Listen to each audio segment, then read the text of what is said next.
Hi there, you're listening to Mighty Mommy, and I'm going to share some creative, insightful, and practical parenting tips with you. I'm your host, Cheryl Butler. Do you ever wonder if your family will ever be in sync during the busy school year? Many of us are so overscheduled that we're lucky to have a few free minutes to simply shovel a quick meal down together, never mind have enough time for an actual conversation. Families today are faced with economic pressures and a host of work and social commitments, on top of managing the day-to-day tasks necessary to keep their households running. Because of our fast-paced lives, communication is more important than ever to maintain a strong family relationship. I'm excited to share some communication strategies with you. Communication isn't just about coordinating the carpool or giving gentle reminders to your kids that they'd better put away the laundry or else. It's about sharing your true feelings, desires, fears, and experiences with those who are dearest to you. Engaging in strong, meaningful conversation is the key to building a solid family life. This doesn't always come easy to everyone, but with a little practice, it can help bring your family much closer together. Here are 6 tips that my family of 10 has successfully implemented to stay connected and on the same page during even the busiest of times. Number 1, make time for talking. Conversation doesn't necessarily just happen. It requires a bit of time and effort. If you're always on the run, shuttling your kids from activity to activity, the only thing on your mind is getting to the piano lesson on time or remembering to ask your kids if they would prefer cheeseburgers or chicken nuggets for dinner again. If you want to build in some extra time for making small talk with your kids, try eliminating even one of the activities you have already scheduled for them.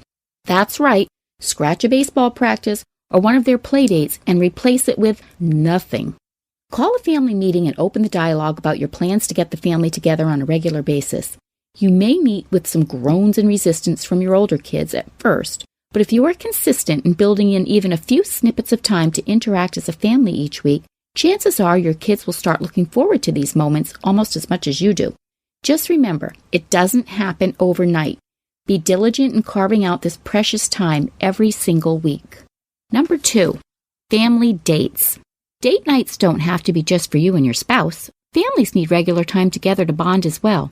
The key here is to schedule these dates on your calendar as if they were as important as a doctor appointment or something else you would never think of canceling. Try to think outside the box when coming up with the ways to spend this time. If you have younger kids, take them on a mystery ride and surprise them at the end of the destination at an ice cream parlor a few towns away.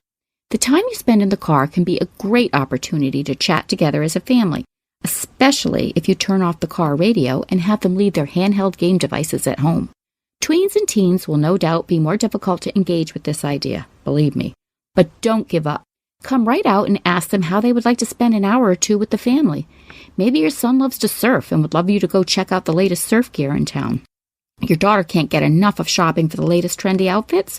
Introduce her to an eclectic consignment shop nearby, or head to the mall and get excited when she shows you why she loves to wear jeans with holes in the knees. Number 3, gather around the table. The concept of eating together for regular family meals is certainly nothing new. What makes this notion so difficult, however, is actually making it happen.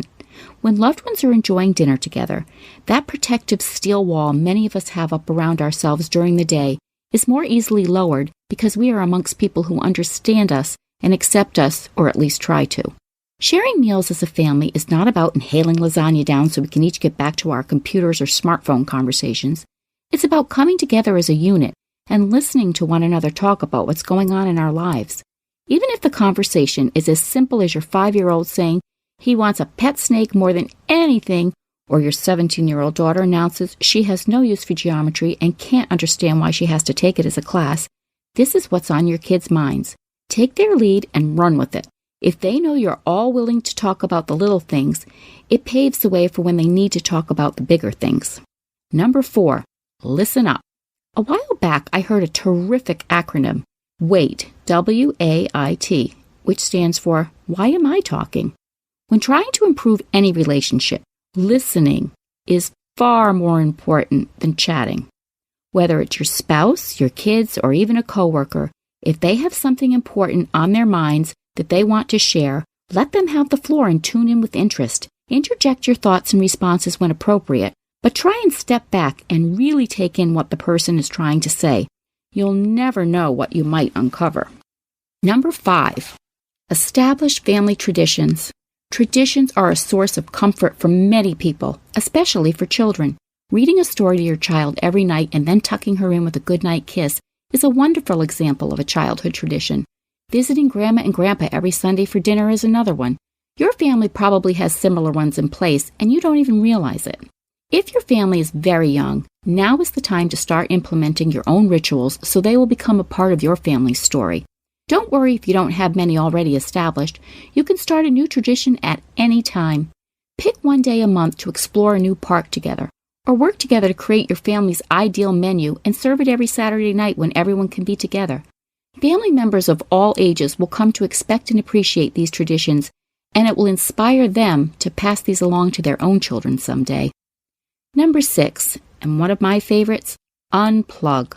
If you really want to be bold and get your family's attention, pick one day a month to unplug all the electronic devices in your home.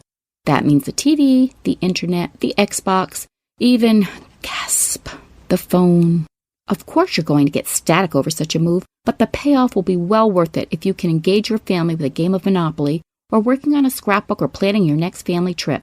Even just sitting and reading or enjoying chocolate chip cookies and ice cold milk can offer up opportunities to connect.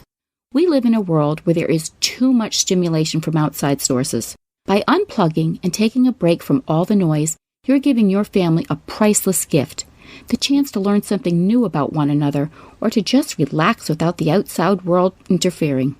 I hope you can adapt some of these ideas into your family's life. By opening up the lines of communication at home, parents can remain close with each other and their children.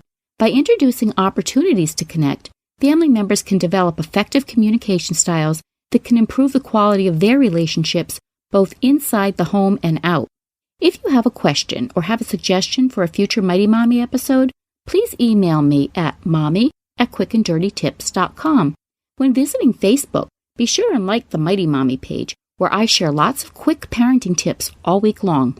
You can also follow me on Twitter at Mighty Mommy, or join me on Pinterest, where you can visit all of Mighty Mommy's family-friendly boards.